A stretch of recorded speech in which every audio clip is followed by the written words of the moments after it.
And joining us now, Oklahoma Senator Markwayne Mullin, who's been sounding the alarm on the Democrats' socialist dreams for years. Senator, great to have you here. Elect a socialist, get a communist.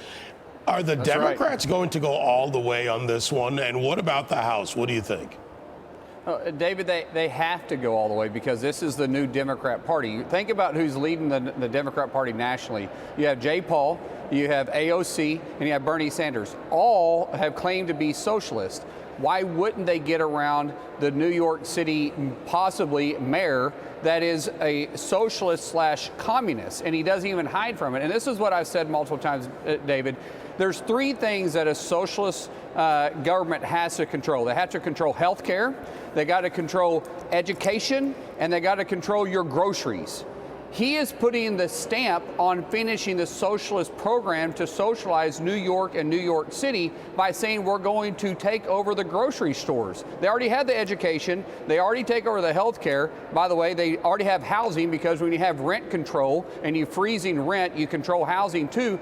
That is a socialist country that New York City is becoming, and it's where the Democrat Party is today.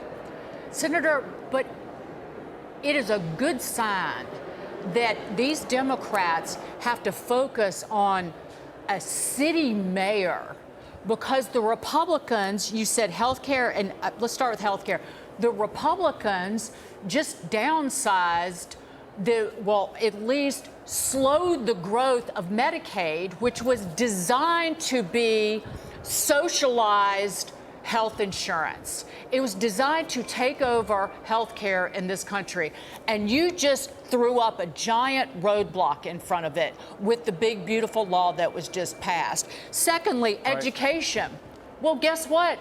The Department of Education also is being downsized because of President Trump and all the Republicans on the same page. So all of these Democrats have to take their football and basically rally around some mayor with a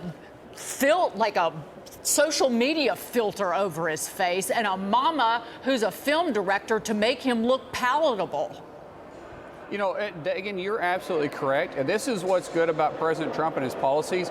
Remember the last president that fought against communism / socialism was who? Ronald Reagan. He was the one that identified that the country is becoming taken over because of Hollywood and their production by communists, by socialists. Now you have President Trump who's up there and he's dismantling what the socialist agenda that's literally unclothed themselves during the Biden administration. He's able to dismantle what they were trying to build. You know, when you start talking about, let's just talk about Medicaid for a second. What we're preserving for those that actually need it, not just giving it to free health care to everybody. There's 35 million individuals in the United States that live, quote, underneath the poverty line. There's over 90 million that are signed up for Medicaid. What we are and that's because of the Democrat control that they were putting everybody there. What we are trying to do, and with the one big beautiful bill, is actually preserve it for people that actually need a helping hand. At the same time, saying, hey, by the way, we're not going to pay to be lazy. If you don't have a health issue and you don't have any dependents, there's no reason why you don't work. You're going to be required to work. Hey, that is a good thing. That's called America, right? You can achieve if you want to achieve, but we're not going to pay you to be lazy. Well, Senator, let's go to 2 rounds last night.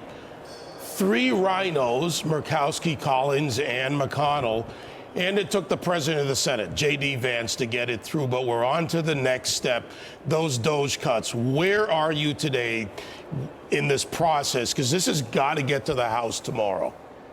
You're right. Well, David, we're in the middle of the vote-a-rama, which is a horribly painful situation we got to go through because we got to listen to the Democrats try to throw out all these ridiculous lies and excuses. We're going to pass this tonight, and we're going to be able to get it to the House at some point tomorrow. They've got to vote on it by Friday because this has a ticking time clock of 45 days, which ends on Friday. Now, what is different between rescission and reconciliation? Reconciliation, you couldn't really do DOGE cuts because it's mandatory spending and taxes. And so everybody was like, why aren't you doing more Doge cuts and reconciliation because it's the way the stupid rules work in the Senate and the appropriation process. But rescission is our first step that we can actually start affecting Doge cuts. And this is a small one, man. This is 0.00.1% of our overall budget of $9 billion.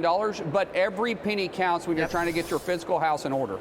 Yep, nothing's too small, and it's a B. Yeah. A billion. And then do more. $9 billion. Senator Markwayne Mullin, terrific to see you, sir. Thank you. Thank you, Senator. Thank you, guys.